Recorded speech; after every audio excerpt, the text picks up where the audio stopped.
नमस्कार साथियों, स्वागत है आप सभी का शिवम एकेडमिया की इस ऑनलाइन लर्निंग प्लेटफॉर्म पे। प्यारे मित्रों, साथियों, आग्र, अनुज, अनुजा, जितने भी लोग इस वीडियो को देख रहे हैं, तहे दिल से उनका स्वागत है, अभिनंदन है, वंदन है, नमन है।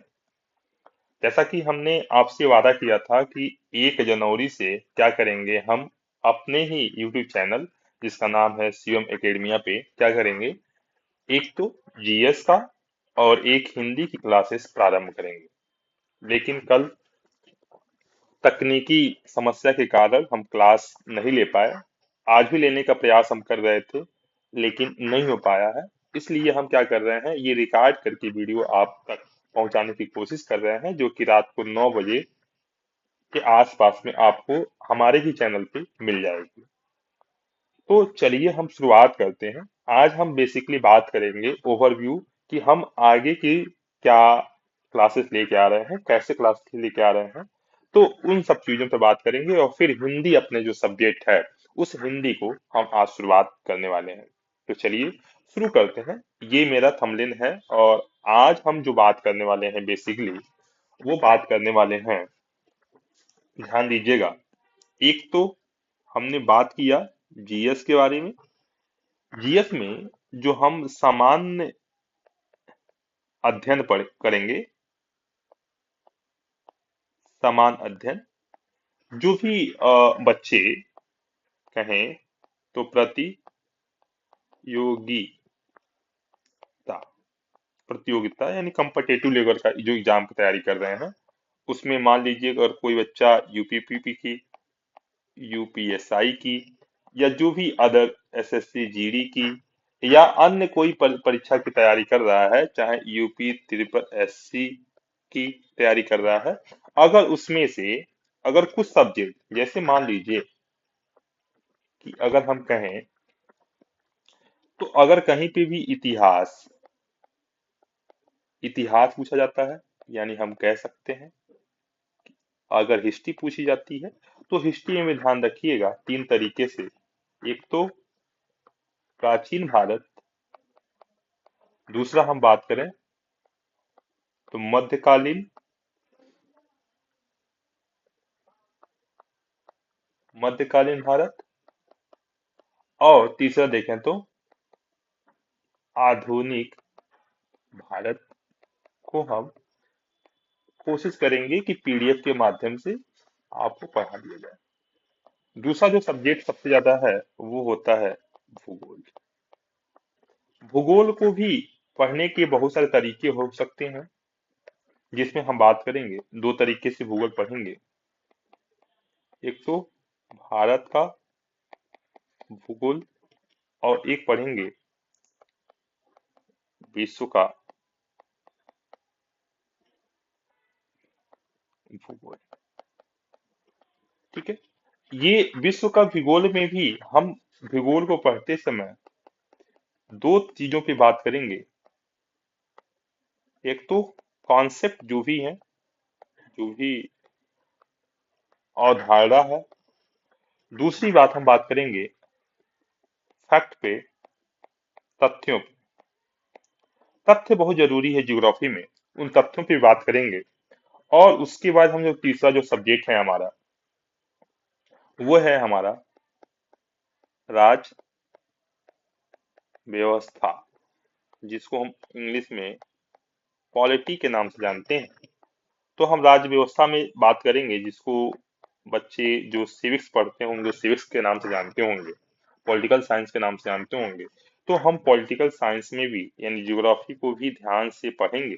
यहाँ तक हम बात करेंगे कि भारतीय से जो संविधान है, जो भारतीय संविधान है, संविधान के बनने से लेके अब तक, हम कहेंगे अब तक क्या स्थिति है, क्या स्थिति, हम उन सभी पे बात करेंगे। ये तो 3 सब्जेक्ट हो गए। चौथा हम सब्जेक्ट के बारे में बात करेंगे, जो है अर्थव्यवस्था। अर्थव्यवस्था के बारे में बात करेंगे, जिसको हम लोग कहते हैं इकोनॉमी। तो इकोनॉमी पे बात करेंगे तो इस पे भी ध्यान रहे। इन 4 विषयों पे तो हम बात करेंगे ही करेंगे, लेकिन कुछ ऐसी बातें होती हैं जो कि इसी से संबंधित होता है, उन तमाम चीजों पे बात करने वाले हैं। लेकिन आज का जो मेरा मुख्य विषय है इन तमाम चीजों के बारे में, हाँ क्लासेस के बारे में बता दूं आपको कि क्लासेस कब कब मिलेंगी। तो ध्यान रखिएगा, जो भी सप्ताह है, सप्ताह में कम से कम 2 क्लासेस आपको जीएस के, और सप्ताह में ही आपको देखेंगे तो 3 क्लासेस आपको हिंदी को मिल जाएंगे। और सप्ताह में 1 क्लासेस कोशिश करेंगे कि आपको करंट अफेयर पे,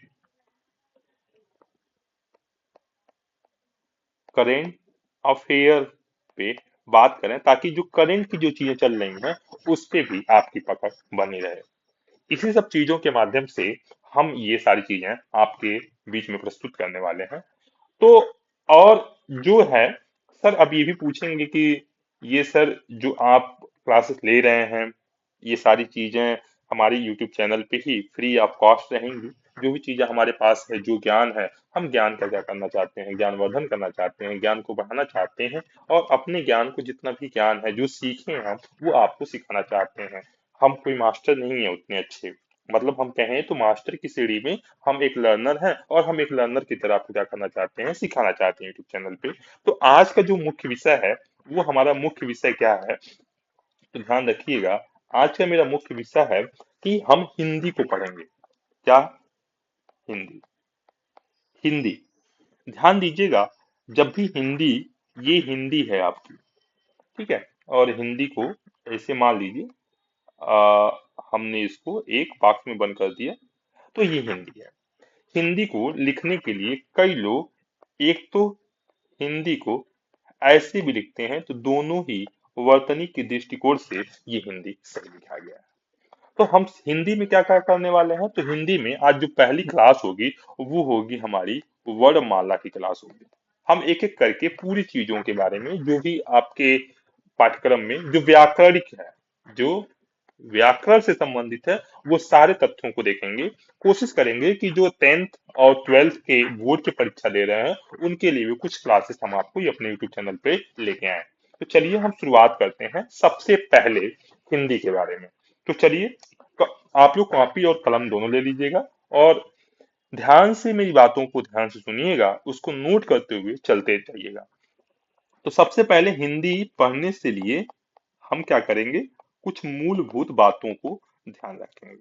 सबसे पहले मूलभूत बातें, कुछ चीजें हम जैसे नोट करते हैं जब हिंदी पढ़ते हैं, तो हिंदी हमारी राजभाषा है। सबसे पहले क्या लिखेंगे, हिंदी हमारी राजभाषा है। ये बात आपको ध्यान रखना चाहिए कि हिंदी हमारी क्या है, राजभाषा के तौर पे हम इसको देखने का प्रयास करते हैं। ठीक है, हिंदी हमारी क्या है, राजभाषा है, जिसका हम कह सकते हैं, जिसका अर्थ, जिसका अर्थ है, जिसका अर्थ है हिंदी का वासी, या कह सकती हैं भारतवासी, भारतवासी। इतनी बातें आपको ध्यान रखना है। ठीक है, अभी मैं जो लिख रहा हूँ, वो थोड़ी सी राइटिंग हमारी अच्छी नहीं है इस पे, लेकिन कोशिश करेंगे कि जल्द ही राइटिंग आपको बहुत सुंदर इस पे दिखने भी लगे। अब बात करेंगे दूसरी, हिंदी मूलतः, हिंदी किस भाषा से लिया गया है, तो लिखेंगे हिंदी, हिंदी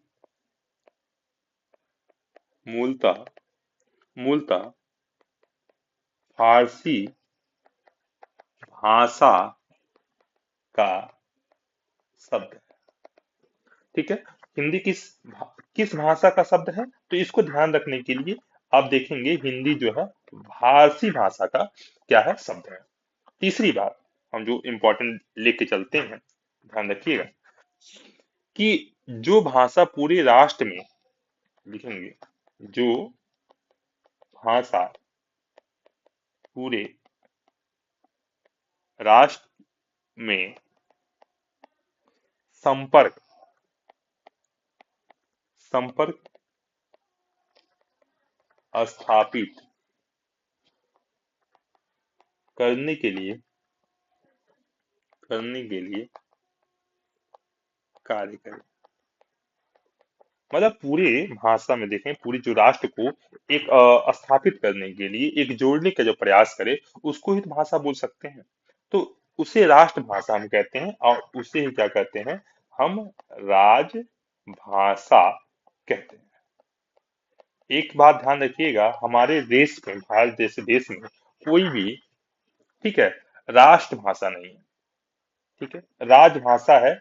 और ये राजभाषा को ही हम कह सकते हैं, इसको राजभाषा भी कहते हैं। जो राज्य की भाषा होती है, इसको हम बोलते हैं राज्य की भाषा, जिसमें लेखन कार्य किया जाता है, लेखन कार्य किया जाता है, आधिकारिक कार्य किया जाता है। लेकिन जो भाषा राष्ट्र को संपर्क स्थापित करने के लिए कार्य करे, उसको राजभाषा नहीं, हम क्या बोलते हैं, ध्यान रखिएगा, हम उसको बोलते हैं राष्ट्रभाषा। कंफ्यूज हो गए थे ना, लेकिन कोई बात नहीं, इतनी बातें ध्यान रखना है कि जो भाषा पूरे राष्ट्र में संपर्क स्थापित करने के लिए कार्य करे, उसे कहते हैं राष्ट्रभाषा। राजभाषा उसे कहते हैं जो हमने बताया है, राज्य की भाषा, जिसमें हम लेखन कार्य या आधिकारिक कार्य करते हैं, जिसमें सभी जो ऑफिशियल सरकारी दस्तावेज होते हैं, कार्य होते हैं, वो उसमें किए जाते हैं। चलिए, हिंदी भाषा का उद्भव का सही क्रम क्या है, ध्यान दीजिएगा यहाँ पे।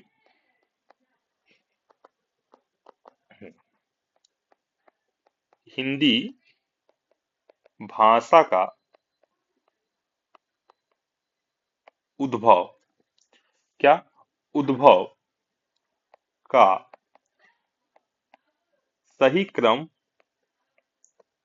क्या है। तो आप लोगों ने पढ़ा होगा, जैसे संस्कृत, संस्कृत के बाद क्या आया, पाली आया, पाली के बाद क्या आया, प्राकृत आया, और प्राकृत के बाद आया अपभ्रंश। इसको थोड़ा सा हम इसको ऐसे ऐसे कर देते हैं, क्या लिखेंगे, अपभ्रंश, ठीक है। उसके बाद आया आपका अवहट, क्या, अवहट, अवहट, ठीक है। और उसके बाद हमारा आया हिंदी भाषा, ठीक है। इतनी बात का ध्यान रखना है। तो यहाँ पे हम क्रम वाइज कर सकते हैं, पहले संस्कृत, दूसरे पे पाली, तीसरा प्राकृत, चौथे पे अपभ्रंश, पांचवे पे अवहट, और छठवें नंबर पे क्या आ गया, हमारा हिंदी आ गया। इसको क्रम से सजाने के लिए दिया जा सकता है, या तो पूछा जा सकता है कि पाली के बाद कौन सी भाषा आई, इस ऐसे चलना है, या पूछ सकता है हिंदी से पहले क्या था। ये सारी चीजें आपको क्लियर होनी चाहिए। भारत की आधिकारिक लिपियां ब्राह्मी लिपि मानी जाती हैं। लिख सकते हैं, भारत में, भारत में, भारत में अधिकतर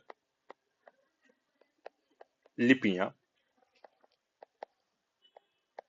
लिपियां, लिपियां ब्राही, ब्राह्मी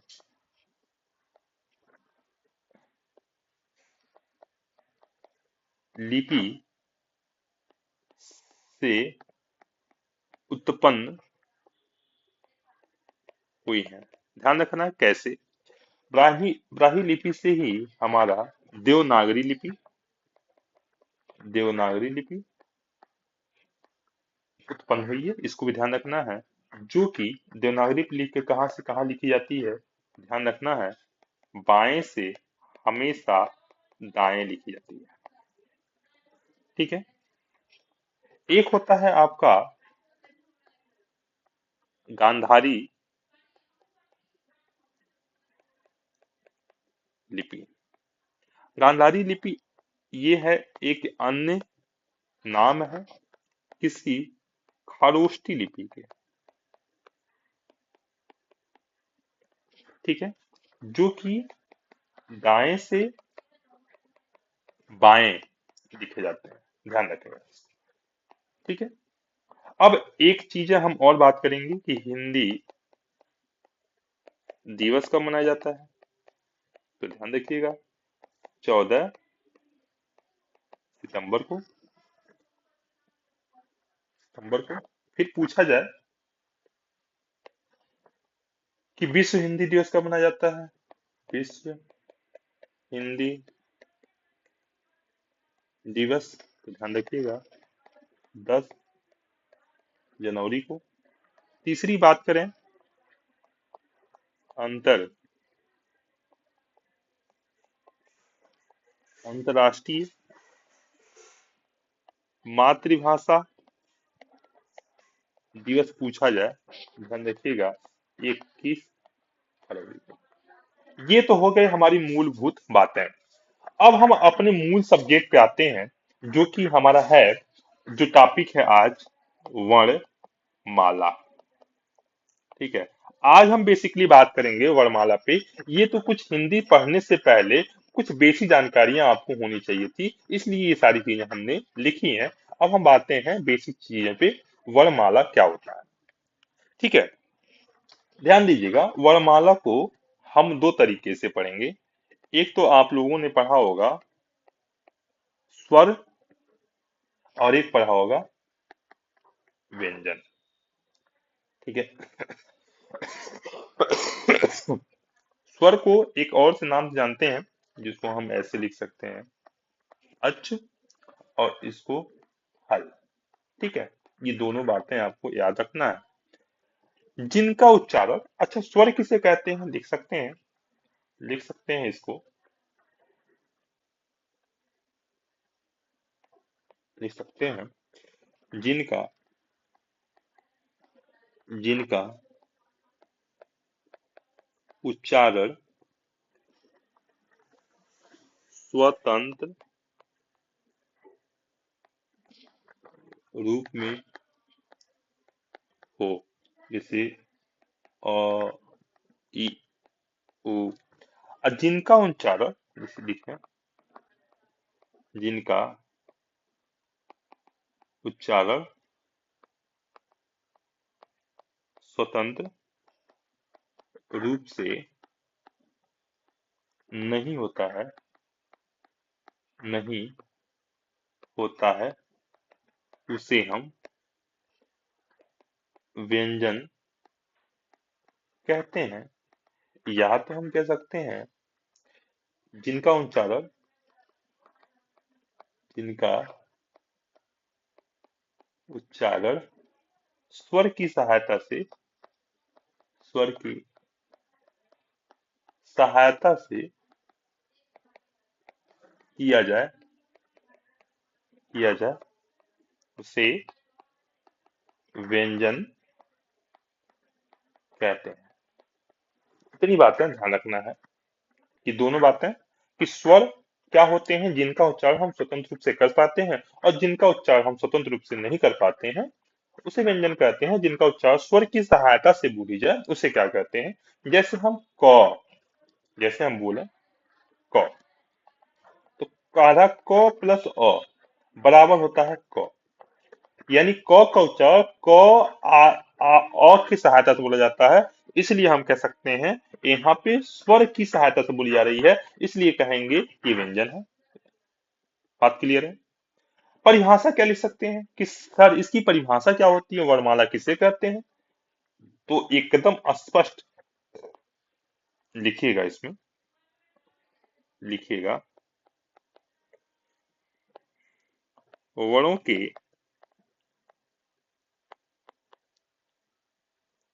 वर्णों के समुदाय को वर्णमाला कहते हैं। यानी हम कह सकते हैं कि वर्णों के समुदाय को वर्णमाला कहते हैं, अथवा अथवा और भी परिभाषा दे सकते हैं, बिल्कुल, अथवा लिपि चिन्हों के व्यवस्थित व्यवस्थित समूह को वर्णमाला कहते हैं। वर्णों का क्रमबद्ध क्या हो सकता है, तो देखिएगा वर्णों का क्रम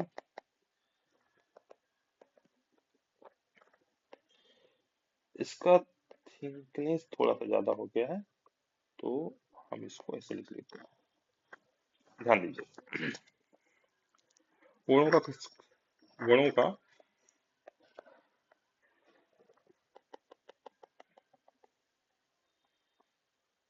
हम्म, गुणों का क्रमबद्ध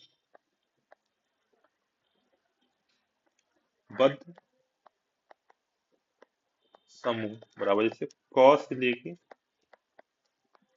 ज्ञ तक की जो वर्णमाला होते हैं, ठीक है। वर्णों का अव्यवस्थित क्रम क्या हो सकता है, लिख सकते हैं। वर्णों का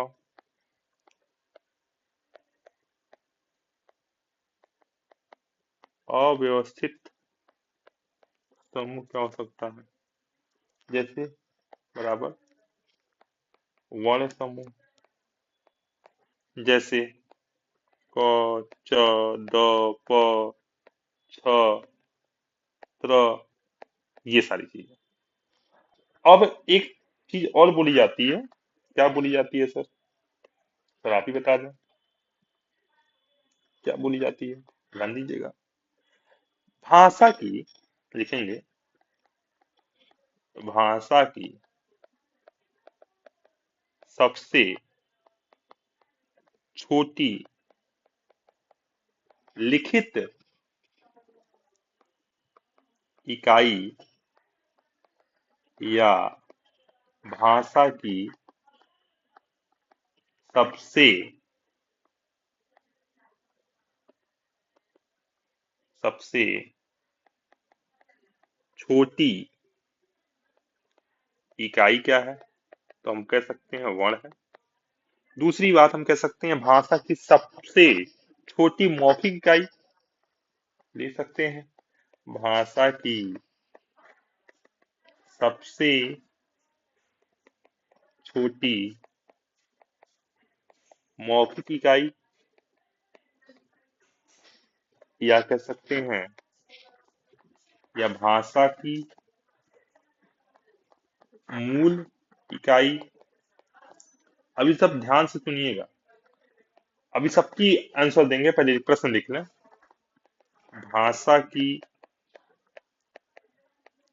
सार्थक जिसका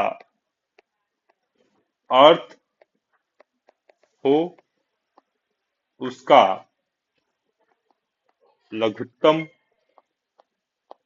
इकाई। ये सारी चीजें, तीन चीजें हमने पूछा, भाषा की सबसे छोटी लिखित या भाषा की सबसे छोटी इकाई क्या होती है, उसे कहते हैं वर्ण। बात क्लियर है? कहें भाषा की सबसे छोटी मौखिक या भाषा की मूल इकाई क्या हो सकती है, तो हम बोल सकते हैं उसकी ध्वनि, ठीक है। भाषा की सार्थक जिसका अर्थ हो लघुत्तम इकाई हो, उसे कहते हैं, हम क्या कर सकते हैं, उसे क्या कहते हैं, शब्द बोलते हैं, ठीक है। जैसे सार्थक क्या, जैसे रोटी हम कह दिए भाई, ठीक है, ये सार्थक हो गया। आगे अब हम कहें राटी, ये क्या हो गया, एक तो निरर्थक हो गया ना ये, अ,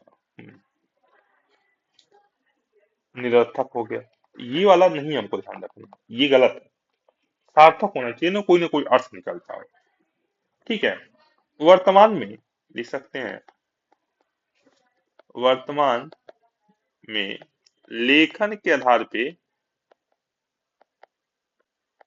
आधार पर वर्णों की संख्या,